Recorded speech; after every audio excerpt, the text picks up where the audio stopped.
All right. So quick heads up for lab this week. Tomorrow we're doing the last of our just practicing with the different unknown testing. And then on Thursday, you and your partner have a dichotomous key due. And you also are, at that point, going to begin to test your unknown. You can, if you want, try to get all of the tests done on Thursday if you'd like. But you're not obligated to. You actually have 2 lab periods to do any tests that you need to identify your unknown. There are a set of 5 or 6 of them of required tests, regardless of whether they're part of your dichotomous key or not. So take a look ahead just to know what's to be expected there. And then this week, I've already posted times when I'm available and when Julia's available throughout the week, and exam 1 on Friday. Okay, so we're going to try to get through the rest of metabolism today, and then the plans that I had for Wednesday we're going to cancel and use Wednesday as a chance to continue reviewing metabolism. Because this is typically a tricky subject. So there won't be any homework for Tuesday or for Wednesday's class. All you have to do is begin practicing with this material if you haven't already, or continue to work with it if you have already. Aaron, Michelle. As part of that practicing and using this material, I took a look at the homework. There's some areas we need to address. There's some common misconceptions, and they kind of popped up again this semester. So what I did was I just took the homework and made a copy of this table so that we can work through this together. What I'd like you to do, I'm not going to start by me going through the process other than to say one thing. Anaerobic respiration and aerobic respiration are more similar to each other than either of them are to fermentation. Okay? So what I'm going to do is I'm actually going to take a few minutes right now just to review a couple of things about fermentation, and then I'm going to have you guys break out into groups for a little bit to work on this key, make corrections to even what you put up on the wiki to begin with. And then we'll discuss any tricky areas and begin to work on some practice problems. All right, so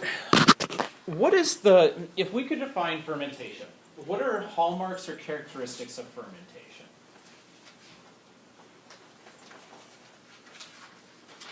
What does fermentation mean? Maybe what are the thoughts that come to mind when we hear fermentation? Emma? Isn't it occur after all the ATP? Like you need like an extra source? Yeah, it can be. It's not. There's a hang up to that, and we can talk about this. It is oftentimes, some organisms, I should say, will actually prefer to use this than aerobic respiration, because this actually, fermentation, the process itself, leads to a lot more ATP in a short period of time.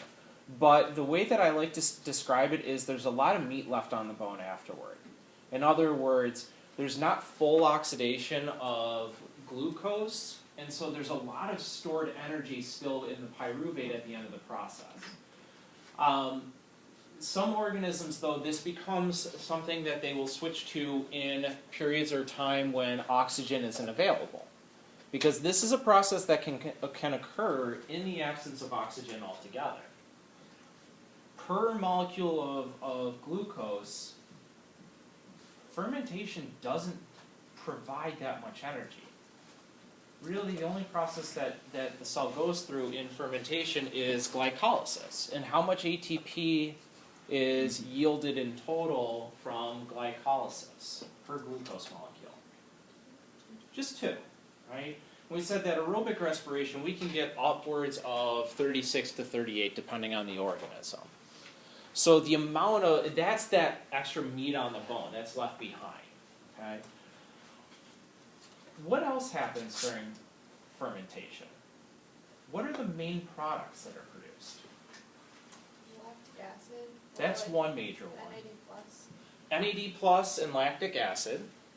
So our state is known for two things, maybe more, but the main things that we are known for are what?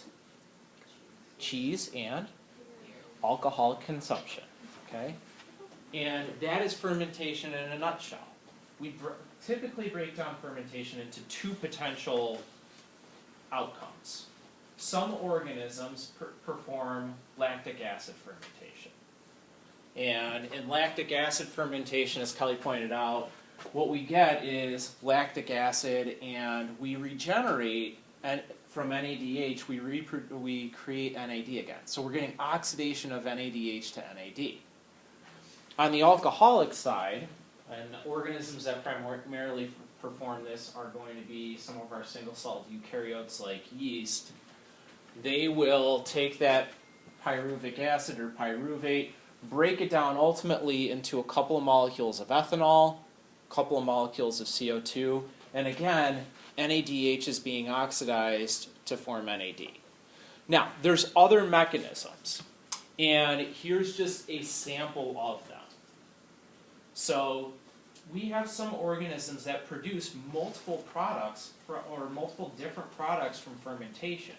And again, the ability to perform these metabolic pathways is dependent on, do bacteria or do the organisms have the genes that allow for these processes to take place? So we took a look at last week's SIM test. We said organisms that produce hydrogen sulfide, they have the ability to produce it because they have the enzymes that allow them to do so. And here's some examples of products produced from fermentation.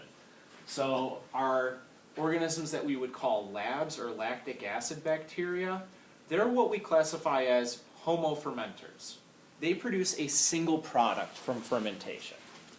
And that single product is lactic acid. This is opposed to bacteria like Propionibacterium, Clostridium, E. coli, or some of what we would call the enteric bacteria, and Enterobacter, another enteric, which have different types of products being produced. So more than one product, and we would call this heterofermentation. And note what's being produced by some of these. So for example, Propionibacterium produces propionic acid, acetic acid, CO2, and hydrogen gas. Some of these are gaseous products, some are acids. And you may think back to, we performed phenol red tests on Thursday. We had two different features in these tubes. We had phenol red, which detects a pH change, and we had a Durham tube, which captures gas. And so using metabolic tests like this, we can determine, is an organism capable of fermenting a certain carbon source? And if it does it also produce gas in the process? Okay. So here are 4 examples here. This one is a uninoculated control, meaning this is what the tube looks like originally. And here are 3 potential test results. Each of these inoculated with a different organism. Here's what I want you to do, just real quickly, yes or no. Has fermentation occurred, and is there gas being produced with the fermentation as well? So go ahead and answer that for each of these.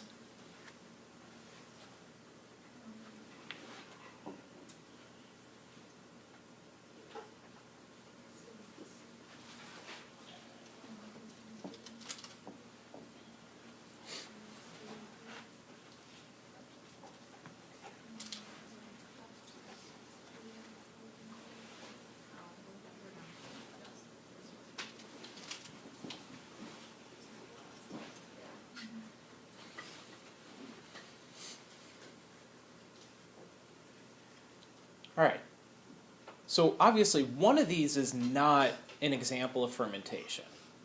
One of these has an organism in it that won't ferment, in this case, glucose at all. Which one is that? Yeah, the red one, the second from the left. The other 2 represent examples of fermentation. That color change means what? What has actually happened, or what's being produced? An acid of some sort, but we can't tell which acid. Which one would we definitely say is a heterofermenter? And again, hetero means there's at least 2 products being produced. So Annie says the last one. Why? What are at least 2 products? We know there's an acid, and what else?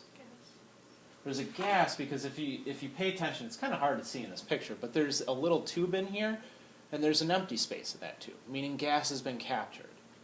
So with this test, we can at least say that an organism is a fermenter or is not.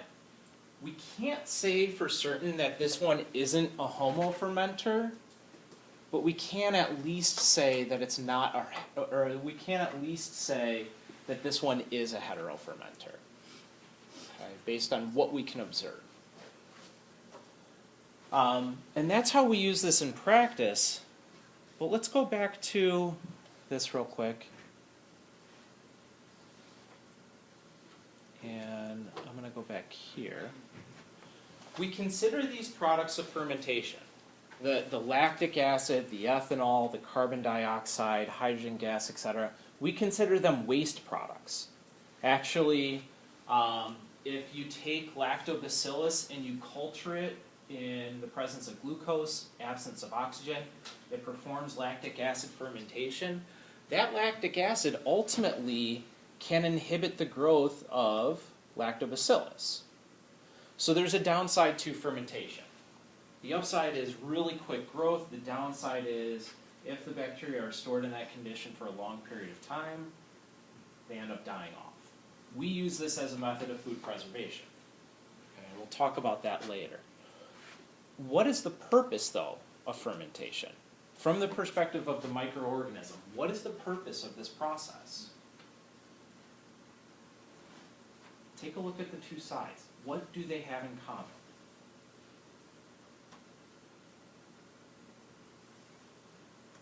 And Kelly, you've already kind of pointed this out. What happens? The recycling of NAD+. Exactly, the recycling of NAD+. Every single one of these metabolic pathways that we've talked about, whether it's aerobic respiration, whether it's anaerobic respiration, or whether it's fermentation, every single one of them involves the regeneration of NADH to NAD at the end. There's an oxidation there. Why is this important?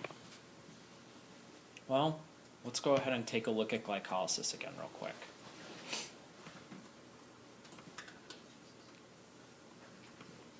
So here's glycolysis. There's a step in here that requires NAD to be present. So if you remember in this, it's the step, what is it identified here as? Step 5, I think. And you don't need to remember the exact one by any means. But this step over here is one that requires NAD+ to be available in a cell.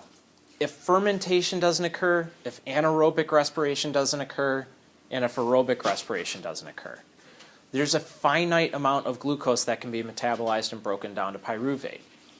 At some point, the amount of available NAD that catalyzes this dehydrogenase reaction, or helps to catalyze it, will be fully reduced. Therefore, there's no more electron acceptor to drive this step of glycolysis. So in order to make sure that the cell continues to produce energy, the function of fermentation here is to regenerate that NAD, to continue to drive these initial steps of glycolysis. And in some ways, that's what aerobic respiration and anaerobic respiration are doing as well. They are regenerating that NADH to NAD. Obviously, the upsides with those are that comes with energy production. In the case of fermentation, there's no additional energy production from that oxidation step. All right, so I'm going to pause now that I've talked for much longer than I anticipated. What I want to do is for us to kind of work on these tables again. Most common issues, and I put these notes into the individual wikis or in comment section of them as well. But just for you to take note, the most common issues were What metabolic pathways are being used in anaerobic respiration? Oftentimes the final electron acceptor question actually was answered correctly. Products of anaerobic respiration were oftentimes confused with products of fermentation. The types of phosphorylation with anaerobic respiration were oftentimes missed, and then the complete oxidation or incomplete oxidation of carbon and energy yield with anaerobic respiration were often missed as well. So it doesn't seem to be an issue of what's happening in aerobic respiration or fermentation, it's what actually is happening in anaerobic respiration. And just recall, anaerobic respiration is almost identical to aerobic respiration. What is the key difference? Doesn't have oxygen, so therefore what does that mean? What has to be different? What does respiration refer to? Maybe we should start with that. So just to review, respiration means that we have Krebs cycle or TCA or however you want to call it. We've also got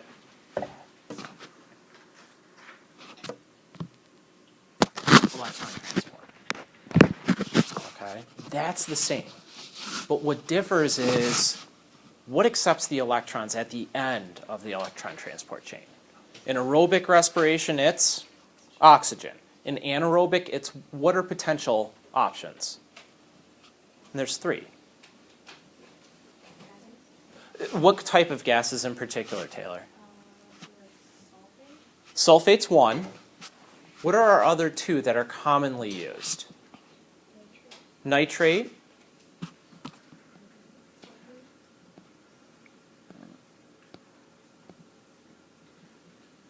CO3 2 negative carbonate is often the third one.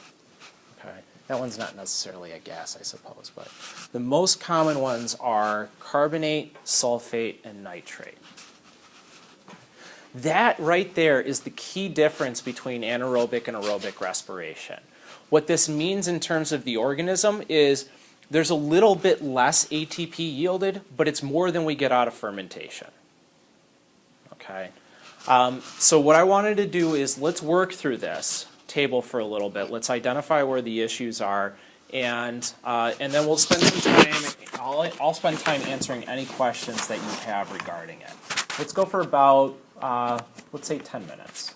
Okay, and feel free to work in groups. Oxidative phosphorylation is referring to the redox reactions that are occurring from one of these to the next, and as those electrons are moving, they're releasing energy, moving those hydrogens across to allow for this chemiosmosis to occur here. So the oxidative phosphorylation occurs with both anaerobic and aerobic respiration, okay? Because they both include the electron transport chain. Yes. All right. So I obviously don't have the table up here right now, but what would be most beneficial for this? Would it be having you guys ask questions first, or is it that we need to walk through step by step on every one of these? Okay, I see head nodding, so yes, we'll do that. Molly, I go was just ahead. going to ask if we could just go through anaerobic respiration, because that seems to be the one where they're... Yeah, let us take some time to kind of compare and contrast these, and we'll definitely make sure we focus there. So, all right, so for metabolic pathways that are utilized, what's utilized for aerobic respiration? What are the big three that we've talked about? Glycolysis, Krebs, electron transport, oxidative phosphorylation, yada yada. Fermentation, only one, glycolysis. What about anaerobic respiration? All three still. Yeah, exactly. Again, more similar to aerobic respiration than it is to fermentation. And again, the key term here is respiration.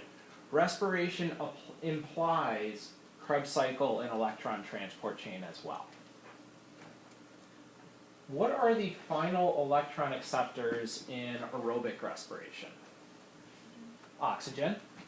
We've already said it for anaerobic. We said nitrate, sulfate, carbonate, something other than oxygen. But that doesn't, that is still to say, each of those does still have oxygen in it. It's just not molecular oxygen, O2. And then how about for fermentation? What's the final electron acceptor here? In other words, what is NADH giving its electrons to produce lactic acid or the CO2 and ethanol? Well, that's what's being oxidized. What's the final product of glycolysis? Pyruvate. That's our final electron acceptor. So to take a look at this, pyruvate, once it's being given electrons and hydrogens, and notice where this is happening. I point this out for those that may be a bit more visual, but this is not something you need to remember. So here's this CO double bond right in the middle here. That's where those electrons are being added, and that's where the hydrogen is being added as well. So if we look at this, what we get is a CHOH, where those two electrons are being added across that CO double bond there to form lactic acid.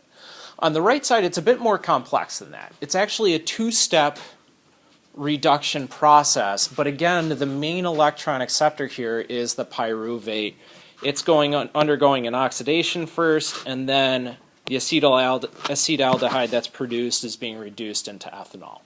But as long as you say pyruvate's the final electron acceptor, NAD is the oxidized product, that is perfectly fine. All right. Products other than ATP produced from aerobic respiration. Water gets reduced to form, oxygen gets reduced to form water. Okay. You could say NAD if you really wanted to. It's not a true product, but if that's the way that it helps you to think about this product, that NAD ultimately gets, or NADH is oxidized into NAD, and FADH2 is oxidized into FAD, that's perfectly fine. What else do we get out of this process? We get CO2, which is the fully oxidized form of carbon. How about in fermentation? What do we get? Name anything that's up here. Lactic acid. Lactic acid, ethanol, Carbon dioxide. carbon dioxide, NAD, butyric acid, acetic acid, basically any acid. What about anaerobic respiration? What was on that chart? Yeah, what was on that chart of anaerobic respiration in place of water, we could get, let me get out of here and move slides real quick. Oop, that's definitely not what I want to do. Okay, so we could get nitrite, nitrogen gas, water, hydrogen sulfide in water, methane in water. I don't need you to know specifically of these what's being produced, but what else is being produced? Again, anaerobic respiration is a lot like aerobic respiration. So we're getting NAD plus produced again. We're getting FAD produced again. In the Krebs cycle, what happens to the carbons in this process of the Krebs cycle?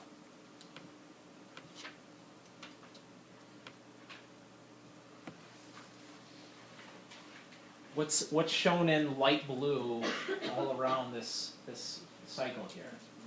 CO2, okay? So we're still getting CO2 produced because anaerobic respiration still involves the Krebs cycle. And the CO2 again is the completely oxidized form of carbon. How about types of phosphorylation?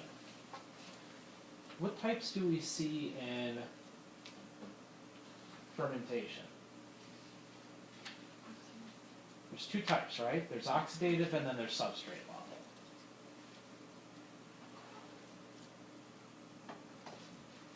So what do we see in glycolysis? And maybe we'll put that back up to take a look at that one too.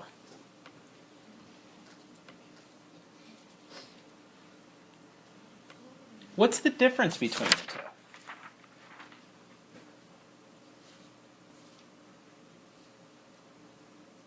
Okay, quick review. So substrate level phosphorylation, recall it means that the phosphate's always being transferred from one substrate to another.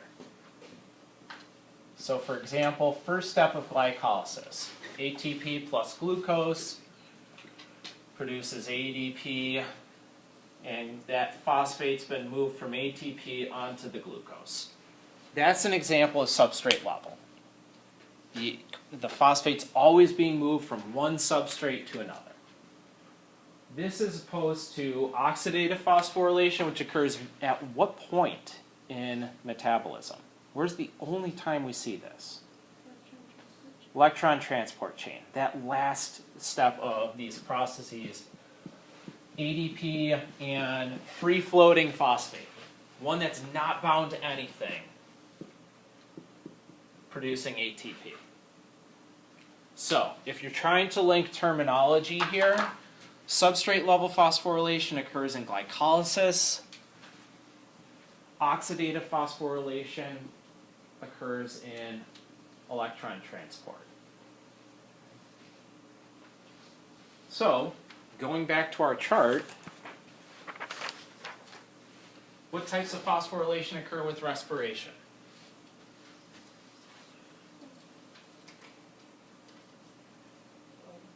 Both, right? Glycolysis has the substrate level, electron transport chain has the oxidative. So we see both forms. How about fermentation? Not both. Just one. Substrate level. Yeah. All right.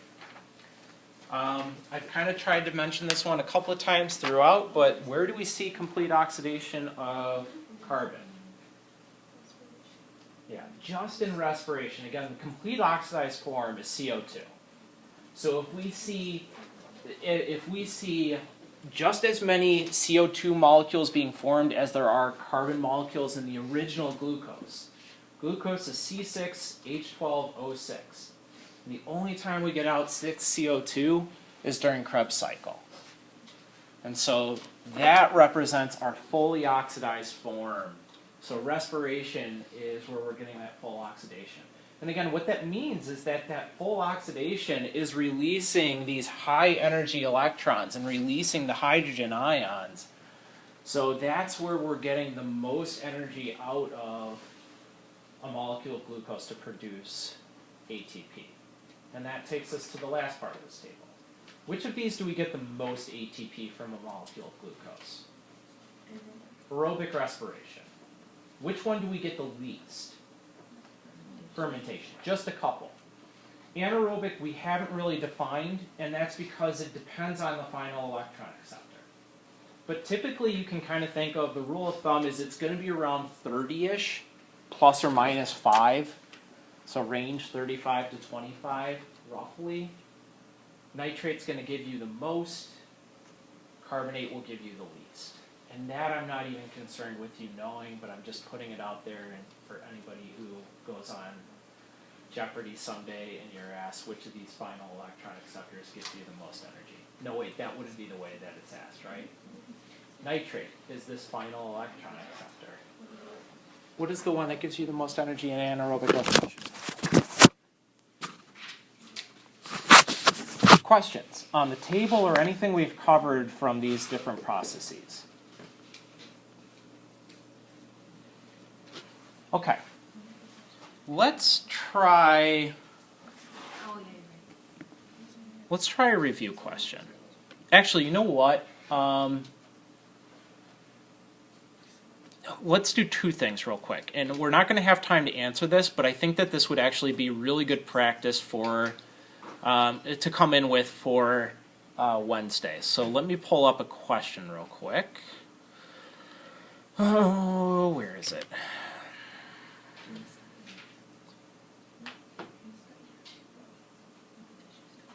Okay. So here is the question.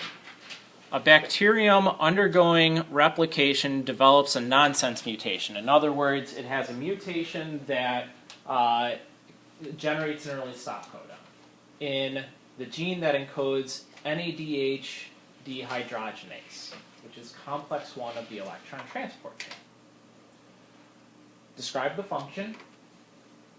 In other words, describe what dehydrogenase does. And then evaluate whether the bacterium's energy yield will be affected by this mutation. Right?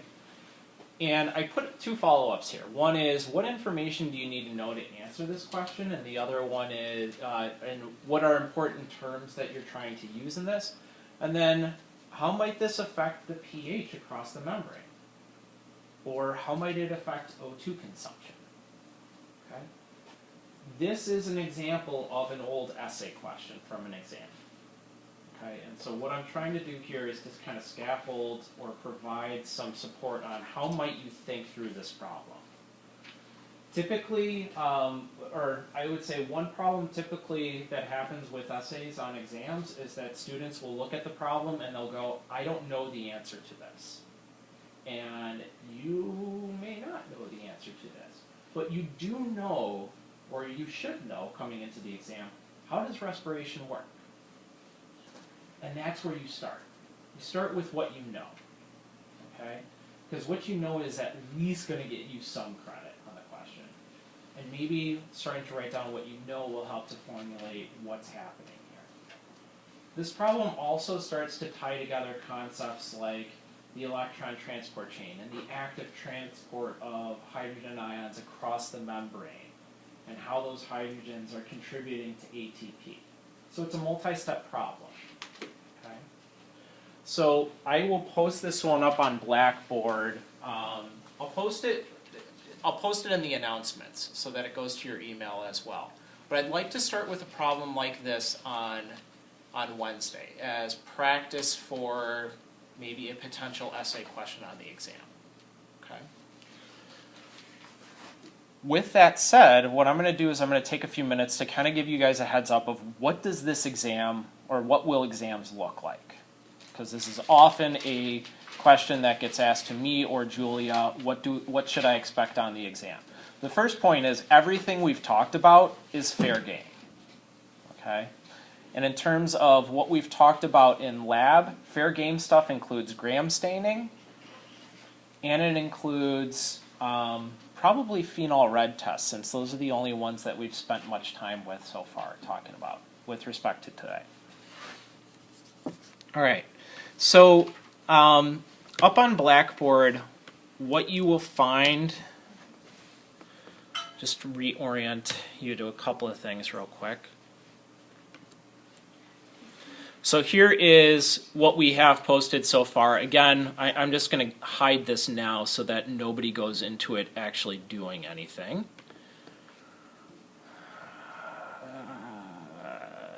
Nope. All right, there we go. All right, so you'll see a couple of things here. Additional review questions. This contains, after you've gone through the ones for the lectures, this contains other ones from the book or ones that I've written out that I think are good practice for the exam. They're broken down by each of the sections we've spent time on so far. So take a look at this. There's an exhaustive list. There's more than you need to practice. But the idea of providing these to you is so that you have an unlimited list of resources to practice if you would like to. Again, the other thing to point out is each of them refers back to one or more objectives. So if you're having problems with what's happening in the electron transport chain, focus on those questions. Okay. Second thing, there's 2 exams available for each one that we do throughout the semester, and these are ones that I've given in the past couple of semesters. You'll see that there's only a key for one of them, and that's because ultimately what I want you to do is to be able to do this exam in your own words and do it on your own. In other words, do it without a crutch. So try with the one that has the key first, and then try with the other one. And if you want to come and talk about it, I'm more than happy to do so. Let's take a look at the one that we used this last fall. All right. There are some things in the one that we used last fall that we did not talk about, and that will probably be true for every exam that we perform. So for example, there are parts in this one where it asks, what's a positive oxidase result look like? I'm not asking you to know that for the exam. Okay? I'm asking you to know phenol red, since that's something we have spent time with. So each exam is going to have, in general, 5-ish multiple choice questions to start out.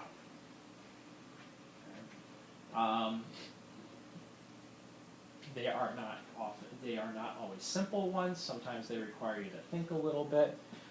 So for example, like the number 2 up here, what's the hydrophilic functional group found in all fatty acids? So there's a picture of a fatty acid. And what you need to know is what are the names of the functional groups, and you need to know which ones are hydrophilic. Okay. So 5 multiple choice. Typically a page-ish, maybe a little bit more of single word answers, fill in the blank, maybe a true and false question. Matching is possible in this section as well. This area usually is just to test your ability to use the terminology. So for example, you might see in this one, like a bacterium that has a thick layer of peptidoglycan is known as what type? And the answer would be thick, gram-positive, thick layer of peptidoglycan. Okay, so terminology, and then what you'll see are 3-ish, maybe short essays that can be pretty much completed in 2, 3, 4 sentences. And then a longer essay at the end, which the longer essay is more than anything, it's a multi-part question. It doesn't have to be a 3-paragraph essay, but it's going to be something like this one here, which was broken into 2 parts. So it says, citrate's a carbon source that can be metabolized only through respiration because the metabolism of it occurs after glycolysis. So that's the setup for the problem, and then the 2 follow-up questions. Carbon monoxide is an inhibitor of the redox reactions that are carried out by complex 3 of aerobic respiration. Explain the effects carbon monoxide will have on aerobic respiration, and then make sure to address any effects on hydrogen ions, the electron transport chain, and ATP. Oftentimes with essay questions, I would say I am not trying to trick you up, but I'm trying to have, part of what I'm trying to do is to have you identify key terms. You don't need to know a damn thing about citrate to answer this question. I've actually provided the information for you. It's respired. That's all you need to know about it. But what you need to know is then, what does this mean in terms of, or how does carbon monoxide have an effect on electron transport chain? Again, you don't need to know anything about carbon monoxide before answering this. But you need to know, what effect is blocking one step of the electron transport chain going to have on the whole process? And that's something that we have spent some time talking about, and we will spend more time talking about on Wednesday when we try that first practice problem.